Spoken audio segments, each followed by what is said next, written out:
Bonjour à toutes et à tous. Aujourd'hui, on va faire une petite mise au point sur le système de chauffage gasoil. Je vous en ai parlé déjà en première vidéo. C'était, je dirais, la partie mécanique, le matériel qu'il fallait, ce genre de choses. Mais là, je vais vous parler un petit peu plus sérieusement dans la raison de toute cette installation, les différents branchements que je vais devoir faire. Et enfin bon, voilà, toutes ces choses-là, j'ai eu plein de questions, donc j'y réponds.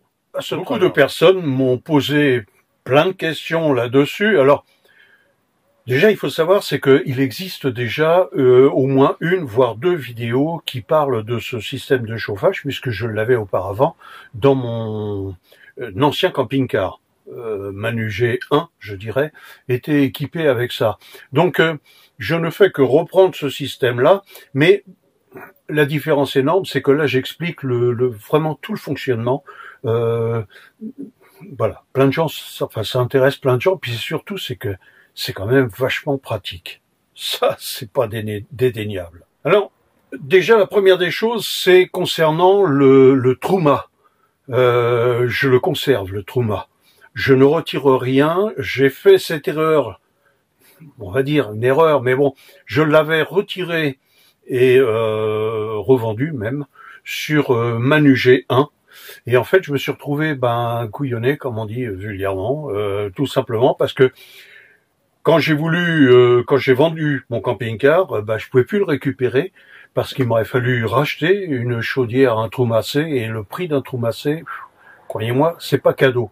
Donc j'ai dû le laisser et dommage quoi. Alors, quand je dis dommage pour une chose très simple, c'est que j'avais de l'eau chaude quasiment instantanée, il me fallait 2 minutes et demie, alors que pour le trou massé, c'est pratiquement 20 minutes, voire même une demi-heure quand il fait très froid, que l'eau est très froide au départ, il faut compter presque une demi-heure pour avoir de l'eau chaude.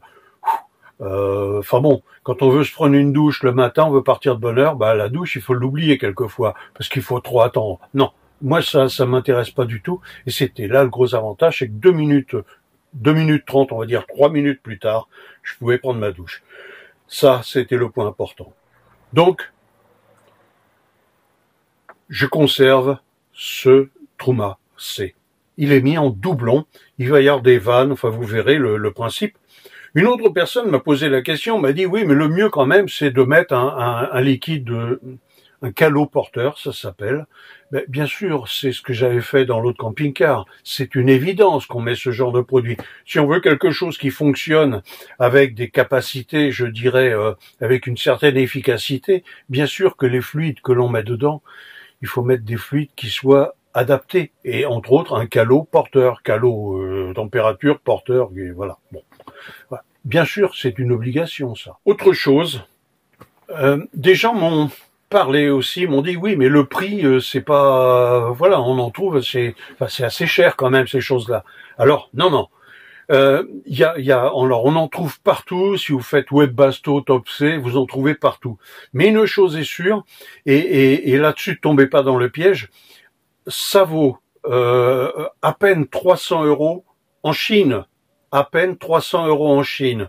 Alors, n'allez pas acheter des 280, 300, même 400, 450 € d'occasion, un truc qui a tourné, parce que les gens sont, ils sont malades, ils ont vu le créneau, et surtout, c'est que si vous continuez à acheter ça, ils vont les vendre 500 ou 600 € bientôt. Non, ça vaut 50, 60 € au mieux. Pourquoi? Parce que c'est de l'occasion, c'est un truc qui, quelquefois, ils vont vous vendre ça, la bagnole, à la 15, 20 ans. D'accord? Donc, au bout de 15, 20 ans, vous m'excuserez, mais l'appareil, il est loin d'être neuf. Voilà. S'il était neuf, à la limite qu'il vaille 300, 400 €, bon. Et encore, je vous dis, parce que neuf, en Chine, c'est le prix que ça coûte. Donc, vous voyez un peu l'absurdité. Donc, n'allez pas acheter ça une fortune. Tant pis si vous n'en trouvez pas, mais vous allez, sur Internet, mais vous allez sur une case, vous renseignez, vous trouvez ça. Ça va, il y a les 806, les 807 sont équipés de ce genre de choses, et plein d'autres voitures. On croit que il y a quelques-uns qui découvrent ça. Ça existe sur plein de voitures depuis des années et des années. Croyez-moi, des voitures qui ont 20 ans avaient déjà ça. Donc, alors n'allez pas en acheter un pourri, hein. Je vous dis, ça se trouve sur Internet, en Chine. Et puis surtout, si vous allez dans une casse, sur les 807, vous allez trouver ça. C'est au niveau du siège, un peu en dessous. Enfin, c'est en dessous, je veux dire au niveau du siège à peu près. Vous trouvez ça, voilà. Et vous avez quelque chose qui fonctionne très bien. Alors, si je dis 806, 807, c'est parce que le câblage est beaucoup plus simple pour l'adapter au camping-car avec ce genre de choses. Voilà, c'est la raison principale. Autre chose aussi, parce que j'en ai vu des vidéos, bien évidemment, j'en ai vu des vidéos, mais certaines personnes vous montrent le système en utilisant l'eau. Enfin, ces systèmes-là, quand ils sont d'occasion, il y a de la cochonnerie, il y a du glycol qui est passé dedans.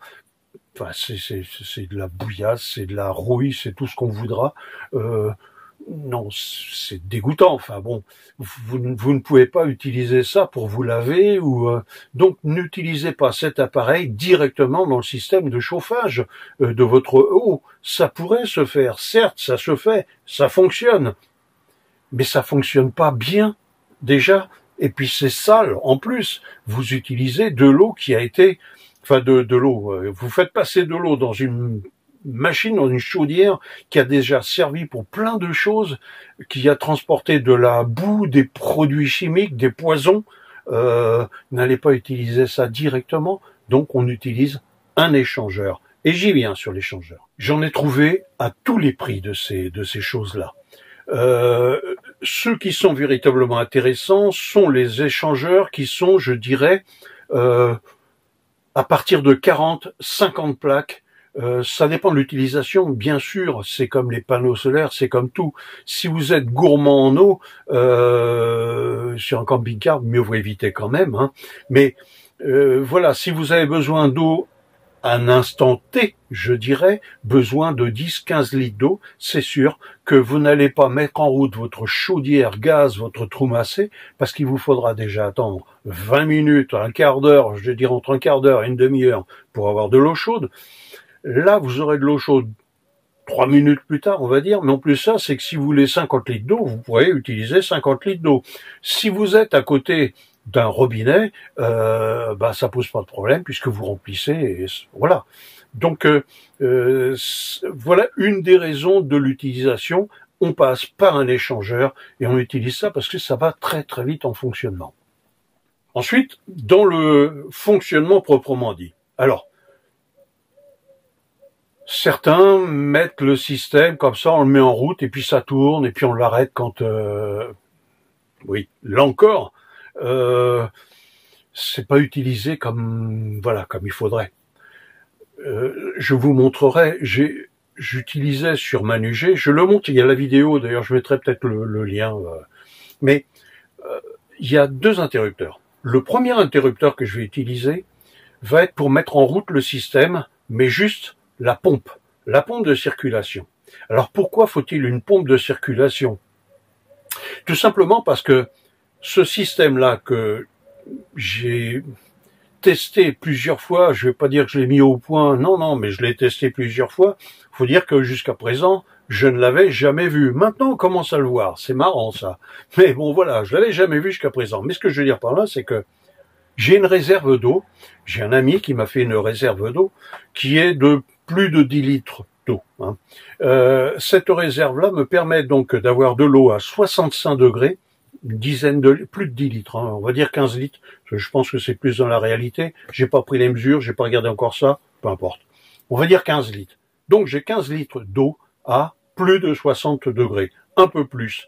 Parce que c'est pareil aussi, votre camping-car ne supporte pas, le système n'est pas prévu pour plus de 65 degrés, si je me trompe pas, plus de 65 degrés. Donc il vaut mieux éviter de taper dans les limites supportables par votre système de plomberie du camping-car. Donc je reste dans les 60-62 degrés. Et donc quand on veut de l'eau à, je dirais, 40 degrés. Bon, je prends cet exemple-là, 40 degrés, voilà.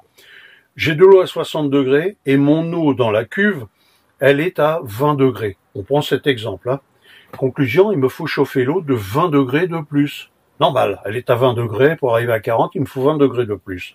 Donc, il faut que l'échangeur puisse faire le transfert de cette eau à 62 degrés, on va dire, ou 60 degrés, pour me l'amener, au niveau du mélangeur, amener de l'eau à 20 plus 20, 40 degrés. Donc, il me faut, c'est cette réserve-là qui fait que je peux utiliser, en ayant 10, 15 litres d'eau, je dirais, je peux utiliser pour ma douche 30, 40 litres d'eau tiède, je dirais, sans problème. Et c'est là l'intérêt d'avoir une réserve d'eau. Non seulement, mais c'est que cette réserve-là, elle va être isolée. C'est-à-dire que je vais chauffer le matin, si je n'utilise pas toute cette eau, et j'utilise pas toute cette eau. Imaginez 15 litres d'eau à 60 degrés, ça vous fait quelques dizaines de litres d'eau à 37, 40 degrés. Plusieurs dizaines de litres d'eau. Hein. Donc je vais pas tout utiliser, ce qui fait que si je prends ma douche le matin, et ben à midi, en ayant bien isolé le bac, ça sera encore chaud. Ça, c'est un bon point. Donc le premier interrupteur va mettre en route la pompe et le système qui va être simplement en veille. D'accord? Donc j'ai ma pompe de circulation qui va mettre... Et là, ma pompe, elle va servir à quoi? Bah, pour la mise en route, je veux dire au départ. Mais ensuite, si je coupe ma circulation, ça veut dire que l'eau qui est dans la réserve ne sera plus brassée. Donc elle va rester bien au chaud, elle attend tranquillement. Dès que je remets ma pompe, le midi par exemple, ça recommence la circulation, et là je peux avoir de l'eau tiède, je dirais, enfin tiède à 40 degrés quoi. Hein. Voilà. Et donc si j'ai dit que j'avais un interrupteur, c'est que forcément j'en ai un second, et ce second interrupteur me permet de mettre en route la chaudière. Là, la chaudière se met à chauffer. Elle va m'amener l'eau jusqu'à 60 et quelques degrés, mais ce qu'il y a surtout, c'est quand elle va arriver à 62 degrés, ça va arrêter ma chaudière. Mais ça va pas arrêter le système. Pourquoi?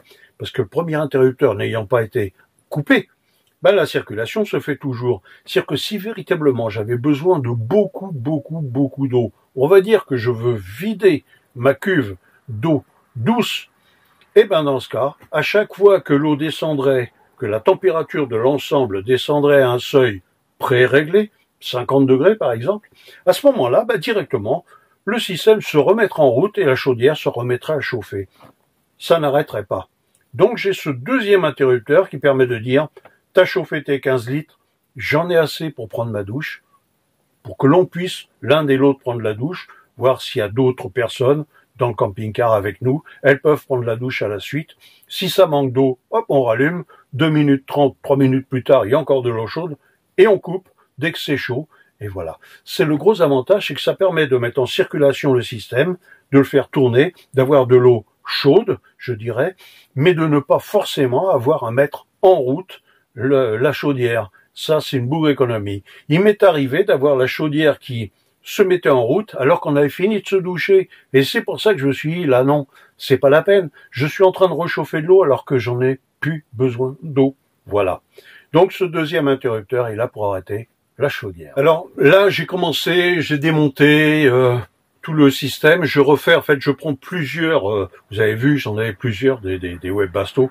Je reprends les meilleurs, les moins... je dirais pas rouillés parce que c'est de l'aluminium, mais voilà, les plus jolis, je dirais. Je remets tout ça complètement à neuf. J'ai démonté la plaque, là je l'ai refaite à neuf et tout. Vous verrez tout ça après dans la deuxième, la troisième vidéo, parce que celle-ci fait partie encore du système de chauffage d'eau chaude. Et donc vous verrez où j'en suis. Et puis donc on va aller jusqu'à la mise en place. Ce sera probablement la troisième vidéo. Je vais parler du montage. Je ferai les essais aussi, vous verrez, il y aura toutes les mesures, je prendrai les températures, je prendrai tout ça. Et vous verrez tout de A jusqu'à Z, ça vous permettra de faire ce système-là assez facilement, hein, franchement assez facilement. Donc ça, ce sera probablement la troisième vidéo. On verra le montage, la mise en place, enfin j'ai nettoyé, peint et tout ça, je remonte tout, j'explique tout le système. Le branchement, bien évidemment, il y aura le schéma qui viendra. Ceux qui connaissent mon site, je laisserai de toute façon sur mon site et aussi sur le forum. D'ailleurs, je vous remercie quant au forum, parce que je vois qu'il y a quand même pas mal de monde qui est allé dessus. Allez-y, continuez, de toute façon. Et donc, il y aura les plans, il y aura tout ça sur le forum et sur mon site. Peut-être pas sur le site, on va dire sur le forum, parce que j'ai déjà beaucoup de travail, imaginez pas. Vous n'imaginez pas. C'est de la folie. Donc, voilà. Et puis on va avancer petit à petit jusqu'à l'installation complète dans le camping-car. Et puis le grand bonheur, ça vous allez voir, franchement c'est du grand bonheur. Pour finir, simplement, je dirais que voilà, ne me posez pas de questions du pourquoi, du comment dans les médias. Partez du principe que ce système-là, je l'ai déjà fait sur mon ancien camping-car. Je ne fais que le refaire, mais tant qu'à faire de le refaire, je vais l'améliorer. Voilà. Donc, ne me posez pas des questions à savoir, comme me disait une personne, vous mettez du glycol ou des choses comme ça. Vous verrez. Voilà. Tout ça, c'est de manière à faire quelque chose qui véritablement soit efficace, mais véritablement efficace. J'ai pas parlé d'une chose, c'est la consommation. La consommation pour faire chauffer l'eau, pour prendre une douche, c'est l'équivalent à peine d'un demi-verre de carburant. Alors forcément, le carburant, c'est encore une fois, c'est toujours cette même mixture que je me fais, c'est-à-dire de l'huile de friture et puis du gasoil, simplement. J'ai rien trouvé d'autre que le gasoil, le pétrole, vous savez, le pétrole pour les poêles. Évitez ça. J'en ai pas cassé un, mais voilà, il m'a fallu le changer à cause de ce genre de choses. Ça peut être utilisé, mais uniquement pour autre chose. On y reviendra là-dessus. Voilà, ça c'est très important. Donc je vais expliquer tout de A jusqu'à Z. Ne me posez pas de questions, suivez les vidéos. Quand tout sera terminé, s'il y a des points que vous n'avez pas compris, je vous dis ça m'étonnerait parce que je vais véritablement détailler. La preuve là, ce que je fais, c'est du détail plus qu'autre chose pour expliquer le fonctionnement. Donc j'irai de A jusqu'à Z, simplement, tranquillement, de manière à ce que tout le monde puisse avoir ça sur son camping-car dans la mesure où ça vous intéresse. Alors, autre chose aussi, pourquoi je ne retire pas le Truma? Tout simplement parce que quand on revend le camping-car, il y a des gens qui ne veulent pas du gasoil. Et donc, vous le récupérez et vous le mettrez dans un autre camping-car. Mais voilà, j'ai eu la chance quand j'ai revendu l'ancien camping-car parce que j'avais retiré le Truma, j'avais plus rien du tout. La personne m'a dit mais c'est génial ça, c'est vraiment génial. Donc j'ai eu la chance pour ça, mais tout le monde n'accepte pas forcément que le camping-car soit modifié à ce point-là pour une bonne et simple raison, c'est que s'ils n'ont rien d'autre, et il n'y a pas grand monde qui va pouvoir réparer ça puisque c'est du fait maison. Vous voyez, voilà, c'est là où je veux en venir. J'ai fait le tour à peu près de tout, je pense. Une chose, excusez-moi, dans l'autre vidéo, je disais que pour le mettre en route, il fallait mettre le fil jaune sur le négatif. Pardon, c'est sur le positif qu'il faut le mettre. Bon, mais à culpa. Voilà, ça arrive. Il y a que ceux qui ne font rien, qui ne commettent pas d'erreur. Vous êtes d'accord avec moi? Donc voilà, mais au moins je les admets et puis voilà. De toute façon, je pense pas que ça ait causé de problème. Ça m'est déjà arrivé de le mettre sur le positif, ça change rien. Sur le négatif, ça change rien du tout, sauf qu'il se met pas en route. Voilà. Donc on continue sur la vidéo numéro 3. La vidéo numéro 3 va arriver dans peu de temps. Je vais faire donc là, je suis en train de finir tout le nettoyage, je dirais, les peintures et tout ça. Je vais remonter ça de manière à ce que ce soit vraiment comme neuf, je dirais. Et puis je vous retrouve de suite après pour la 3e vidéo. On va monter tout ça, faire les essais. Voilà. Je peux pas vous dire plus. Je pense que c'est déjà pas mal. Je vous remercie encore une fois de suivre mes vidéos. N'hésitez pas à aller sur le forum pour vous inscrire. Vous aurez là tous les renseignements et je vous signale que le forum, il est fait pour les gens qui sont courtois, pas les autres. Donc vous n'aurez que de bonnes surprises sur ce forum-là et je m'y engage, croyez-moi. Voilà. Je vous remercie d'avoir suivi cette vidéo et je vous dis à très bientôt.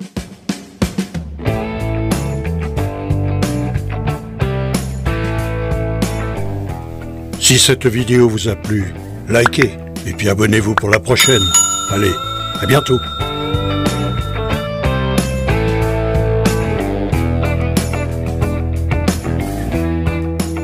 Attention les doigts.